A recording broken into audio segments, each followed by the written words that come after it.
the Nazi policies about the Holocaust. I thought it was my duty to inform our people that that we should not have borrowed that chapter, that leaf from the European history, because we had nothing to do with it. That was alien to our culture, alien to our history and heritage, and for us to come, accept it, adopt it as if it is our own is despicable, because it will portray the negative image that our dispute with Israel is driven basically by some certain degree of anti-Semitism.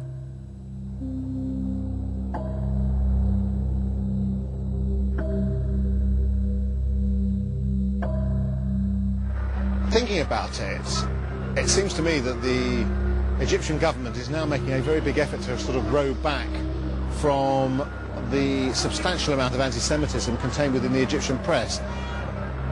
When somebody as authoritative and as central as Osama al-Baz writes significant articles and gives significant interviews, worrying about what's happening and suggesting that actually people be more rational, discuss these things in a more proper and thoughtful way, I think it's a recognition, I think it must be a recognition actually, of the harm that's done to the Egyptian and the Arab cause in the West by its association with such overt anti-Semitism. But Arab governments have turned one face towards us and another to the Arab street, where opinion fed with articles and cartoons is less sophisticated. Much less sophisticated.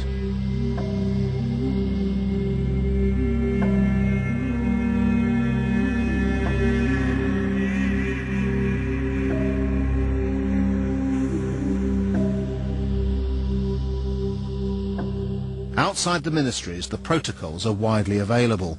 Holocaust denial is common, and even the blood libel lives on. Now there's a new film planned to succeed Horseman Without a Horse.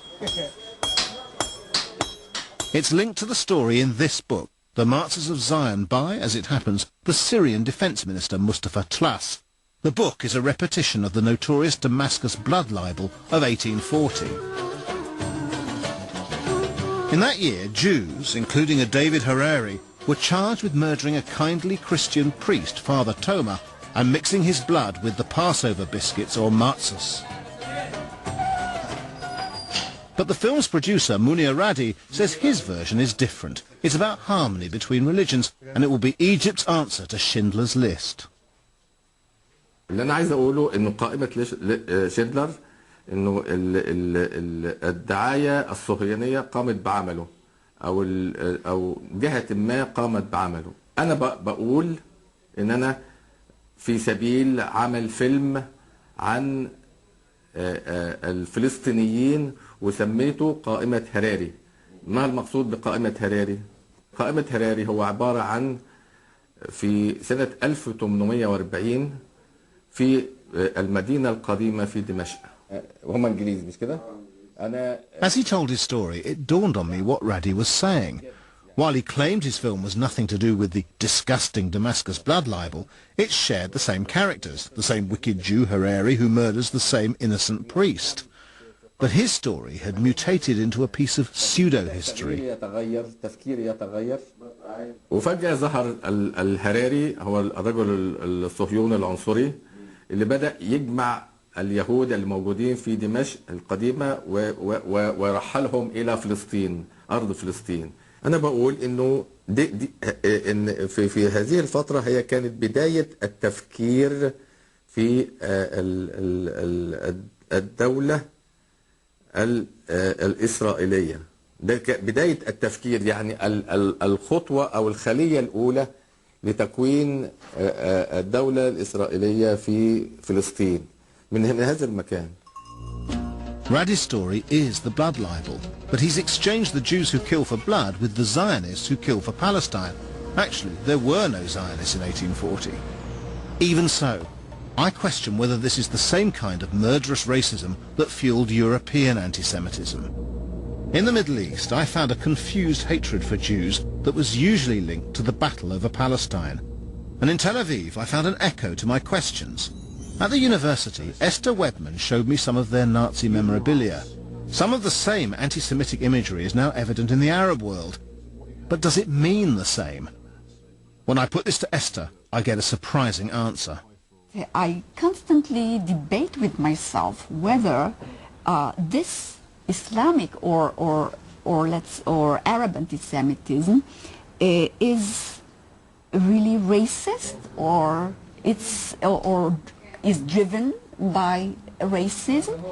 And I'm still debating with myself because I see it mainly on political grounds. But when they talk about the protocols, or they use even the blood libel, or they even compare Zionism with Nazism, I am not absolutely sure that every or each one of those who use that fully understand the connotation and the context of the terms.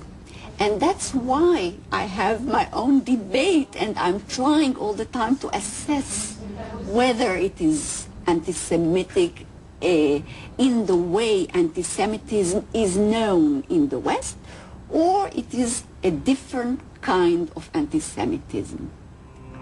Esther's is an honest ambivalence, and it suggests both hope and fear.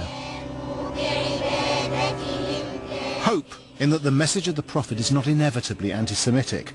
When Islam offered a place to Jews in Arab lands, Christians were slaughtering or expelling them. Were the Palestinian issue to be resolved, and the present hatred might die away. Fear because it may already have gone too far, filling young minds with the idea that there can be no peace with those people. Anti-Semitism alienates young, secular Israelis and drives young Muslims to this: a suicide bomb in a beach cafe that leaves a French waitress and a Muslim boy from Hounslow dead. بسملة عندك كم سنة؟ 3 سنين ونص. أنت مسلمة؟ These are the words of Basmala, aged 3 1/2.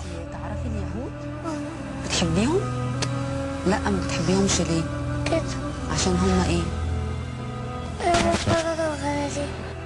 سأجعل من جسدي قنبلة أفجر بها أجساد الصهاينة من أبناء القردة والخنازير. And these are the words of Hamas suicide bomber Mahmoud Mamash, aged 21. Terrible words from a terrible old hatred.